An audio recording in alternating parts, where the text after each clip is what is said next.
这是同一个配方做出来的手指饼干，蓬松的算是成功的，而扁平的就是失败的。手指饼干其实很简单，今天我来分享一下成败的几个要点。需要2种粉，低筋粉和少量的玉米淀粉，放到一起先过筛。接下来把2个鸡蛋蛋清、蛋黄分离开，盆一定要无油无水。先打发蛋清，加入少量的柠檬汁、白砂糖。柠檬除了去腥，还可以稳定蛋白的打发，如果没有，您就加入几滴白醋。糖也是起到稳定蛋白霜的作用。我配方中糖的用量不多，不建议再减少。打到这种偏干的状态，蛋白尖是硬挺的尖角。打蛋器不用清洗，接着来打发蛋黄。蛋黄的打发是手指饼干成败的第一个要点，要打发至颜色偏白，体积变大。我通常打发90到100秒左右。接下来的搅拌手法是成败的第2个要点。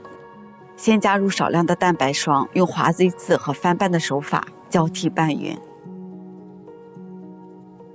拌匀后倒入剩余的蛋白中一起搅拌。盆壁底部一定要多刮几次，使整个蛋糊彻底拌匀。又是一个要点，过筛好的粉分2次加入，这样更容易拌匀。抄底轻轻地拌几下，看不到干粉时再加入剩余的粉，继续搅拌。拌匀后是这种状态，几乎没有流动性。这个时候你可以直接加入裱花袋做原味的手指饼干，也可以加入黑芝麻或者是蔓越莓碎做小朋友喜欢的黑芝麻手指饼干和蔓越莓手指饼干。面糊装入裱花袋中，先预热烤箱再来挤。我这次平炉来烤，165度25分钟。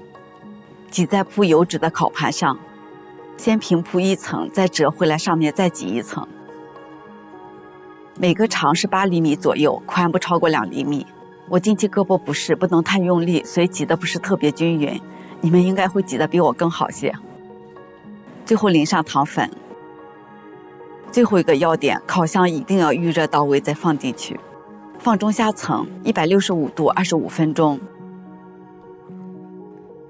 最后5分钟把烤盘移到中层。烘烤的时间，我通常会做一杯浓缩意式咖啡，调一款手指饼干的灵魂搭档，出炉后搭配着吃。先把无糖椰奶与冰块混合。这2天是杨梅上市的季节，昨天熬了一些杨梅果脯，正好放几粒。最后淋上咖啡液。这杯混合咖啡没有太多的甜味，有的是咖啡的浓香、椰奶的清甜以及杨梅的果香味。手指饼干蘸一下，整个汤汁瞬间填满饼干的缝隙。喜欢喝咖啡的朋友一定试一下这个搭配，糖分不多，但是口感和味道相当的满足。手指饼干在口感上与旺仔小馒头有点相似，是小朋友喜欢的味道，也是做提拉米苏必不可少的材料。刚出炉很脆，时间久了会变软，回炉再烤几分钟会再次有脆感。我是小敏，这是我做过最简单的一款饼干。如果你正好有食材，赶紧做起来吧，顺手帮我点赞和转发。下期我们再见。